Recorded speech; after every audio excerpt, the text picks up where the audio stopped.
দর্শক বন্ধুরা মাঝে মাঝে এমন কিছু কমেন্ট আমাদের হাতে তুলে দেন, পড়ার পর চোখে জল চলে আসে। মানুষ কি আর মানুষ আছে? মানুষ গেছে পশুর কাছে। কবি বলেছিলেন এই কথা, কিন্তু আজকের এই ইট কাঠ পাথর যন্ত্র অ্যান্ড্রয়েডের জঙ্গলে বসে মানে মানব সভ্যতাকে যেন সজোরে একটা থাপ্পড় দেয় এই কথাগুলো। কি বলছে শুনুন দর্শক বন্ধু, প্রশ্নটা শুনলেই আমাদের সভ্যতা, আমরা যে সভ্য হচ্ছি, শিক্ষিত হচ্ছি, আধুনিকতা এগোচ্ছি, এর গালে যেন সজোরে থাপ্পড়। বলছেন, নিজের দাদা বিশ্বাসঘাতকতা করলে কি করণীয়?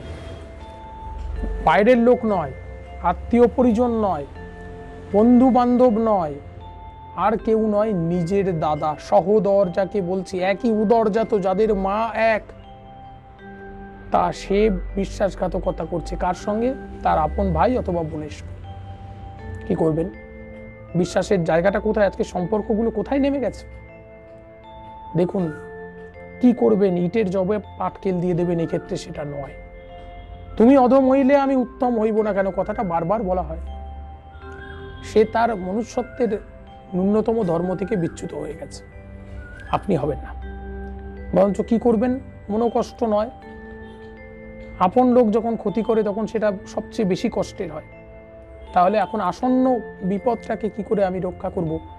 কিভাবে সে আমার বিশ্বাসঘাতকতা করেছে, ভবিষ্যতে তাকে আর সুযোগ দেওয়া নয়, এটা একটা ব্যাপার। আর সে আমার ক্ষতি করেছে বলে আমি তার ক্ষতির চিন্তা করব না, ঈশ্বরের কাছে প্রার্থনা করবো, হে ঈশ্বর শুভ বুদ্ধি দাও, সুচিন্তার উদয় হোক, এইটা ভাব। আর কি করব? আর যেটা করব, সাবধানতা। আপনি বুঝে গেলেন এটা জীবনের চরমতম সত্য, যে যাদেরকে যতই আপনার আপনার করি না কেন, কেউ আসলে আপনার নয়। একই উদরজাত ভাই বা দাদা, সেও বিশ্বাসঘাতকতা করছে, তাহলে প্রতি মুহূর্তে যে কেউ বিশ্বাসঘাতকতা করতে পারে। সেই সাবধানতাটা জীবনের সব দিকে নিতে হবে। আর তার জন্য মনে রাখবেন যে আপনাকে অভিশাপ করতে হবে না। আপনি যদি সত্যি আপনার সত্তায় আঘাত দিয়ে থাকে, সত্যই যদি এই বিশ্বাসঘাতকতা তো মহাপাপ সে করে থাকে, প্রকৃতির বিচার, every action has an equal and opposite reaction. প্রত্যেক ক্রিয়ার সমান ও বিপরীতমুখী প্রতিক্রিয়া আছে, সেটা হবে। আর তার জন্য তাকে তৈরি থাকতে হবে, তাকে কিন্তু তৈরি থাকতে হবে। আর সে এটা প্রকৃতির বিচার হয়েছেই হয়েছে।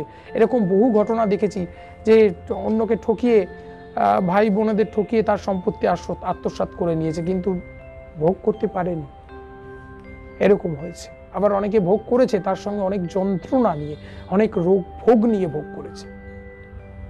তাই সেটা ঈশ্বরের উপর বিচার করার ভারটা ন্যস্ত করে দিয়ে আপনি নিশ্চিন্তে থাকুন। ঈশ্বর তিনি মঙ্গলময়, সবাই তার সন্তান, তিনি কারো ক্ষতি করেন না, কিন্তু প্রকৃতির বিচার, প্রকৃতির বিধানে প্রকৃতির বিচার হবেই, সেদিকে তাকিয়ে থাকুন আর সাবধানে থাকুন। আজকে এখানে শেষ করছি, আবারও আলোচনা হবে, সঙ্গে থাকুন, স্বস্তি বার্তার সঙ্গে থাকুন, অনেক অনেক ভালো থাকুন।